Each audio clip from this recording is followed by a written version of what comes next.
Hey, what's up guys? Tyler here with Secure Team. Before we get to the main topic of today's video, I've got to show you some amazing new photographs, up close, high-res images of the planet Jupiter. Now, if you haven't seen these yet, I mean, they are astonishing, astounding, amazing, and massive. And I do mean massive. And what you're seeing here is actually a computer rendition of these NASA images that was put together into a three-dimensional animation by a guy on Flickr who goes by the name of Sean Duran. So he's done an amazing job here. I'll put a link down below to his Flickr page. Go and check out his stuff. But he took these NASA images, and it's just a beautiful shot. It's almost as if you're sitting there flying in a spacecraft going over this massive planet, the biggest planet in our solar system, Jupiter. It's a gas giant that has a volume of around 1,000 trillion cubic miles, which basically means that it could fit around 1,300 Earths inside of it. And the highlight of these new images that have recently come out, courtesy of NASA's Juno spacecraft, who pretty soon is going to meet its fiery demise when it actually flies into the planet and destroys itself, was probably this photograph here, which is the closest ever shot of the mysterious and beautiful giant red dot on Jupiter, which, if you don't know, has been a feature on Jupiter since it was ever first detected by telescopes, and it's a massive swirling storm system that never seems to go away, never seems to leave. This thing just rages on and on throughout the years. And just to put the size of this into perspective, this red spot, or red dot, depending on who you ask, this massive storm is between 1 and 2 times as wide as Earth, so it would swallow Earth whole. And you're seeing a comparison here just to show you how big this thing is compared to Earth.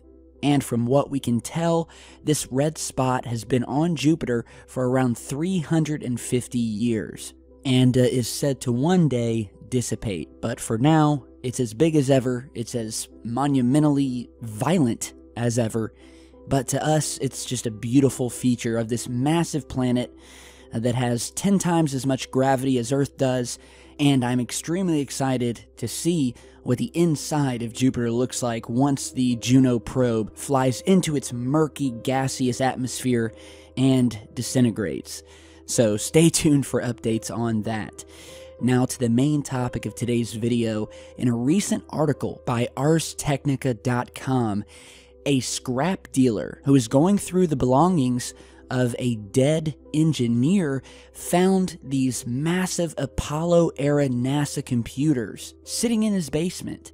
Add to that, they also found hundreds of these mystery tapes, or reels, which is what they used back in the days of the Apollo program.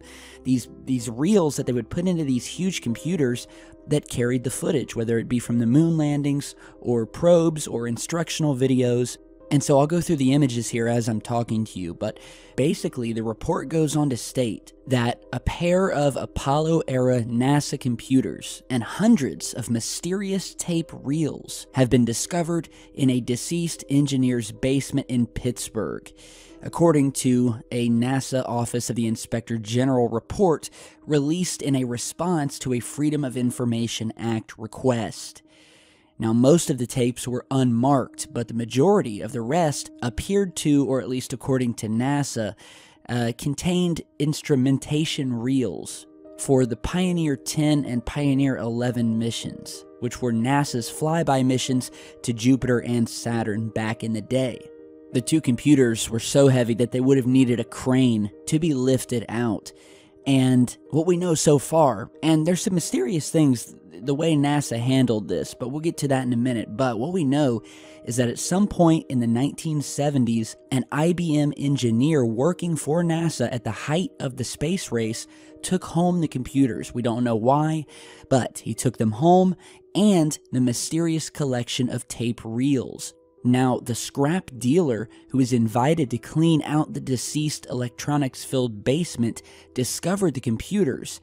The devices were clearly labeled NASA property, and so the dealer kind of freaked out and called NASA to report what he had found. And it said that he stated, quote, "Please tell NASA these items were not stolen," and that IBM was said to have been getting rid of some of the items, and so the engineer asked if he could take them home, and he was told that he could have them.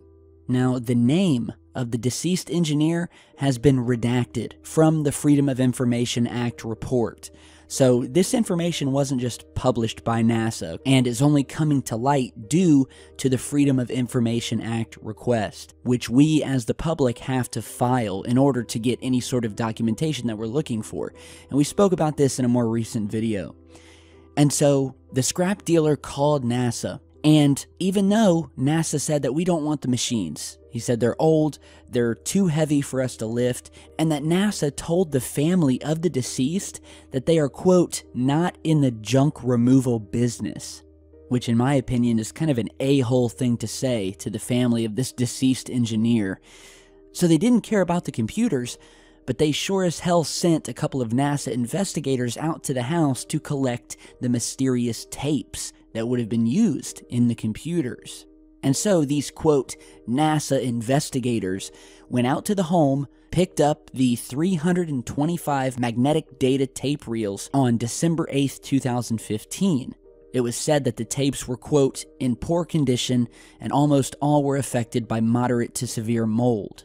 Now, what we know about these mysterious tapes is that most of them were not labeled. And according to NASA Goddard Archives, who examined the mystery tapes, the archivist report reads, and I quote, "The assessment of these tapes confirmed that most of the tapes were not labeled, and of the tapes that were, the content appeared to be space science related with missions including Pioneer and Helios.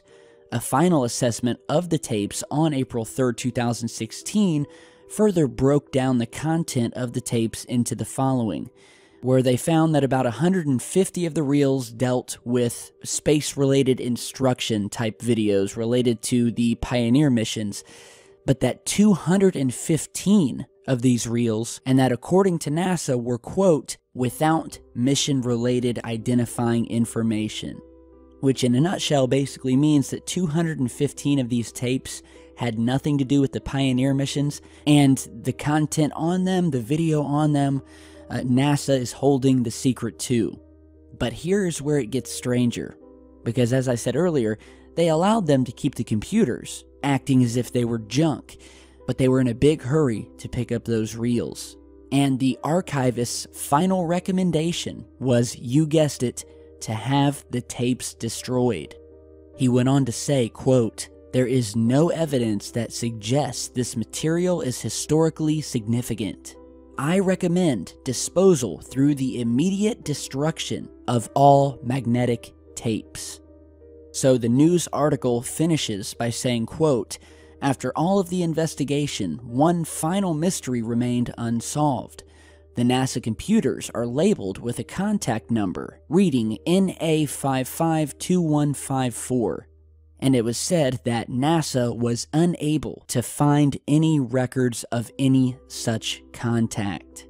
So the people behind this article contacted NASA further to try to get any additional info, but a spokesperson said that they have no further comment beyond the results of the Freedom of Information Act request, which in layman's terms is, we're not telling you anything else. So yeah, there you have it. We know that these old NASA computers were taken home, and that these over 300 mystery tape reels were discovered. That apparently NASA was very serious about getting back and destroying as soon as possible. And it kind of really makes you wonder what was on those tapes, that they would leave the computers and call them junk, and yet confiscate the tapes and order their, quote, "immediate destruction." So, maybe you guys can tell me your theories, your opinions. Is there something on there, some sort of footage from space or the moon maybe that they didn't want us to see? Who knows? Well, NASA knows, but they're not telling. So with that, give me your thoughts down in the comments, and let me know what you think about everything we've spoken about today. So be sure to stay tuned. I want to thank you all for stopping by today. Like and share this video if you appreciate the work I'm doing, and stay tuned because I've got a lot more coming, and I will see you all back in just a bit. Stay safe, guys.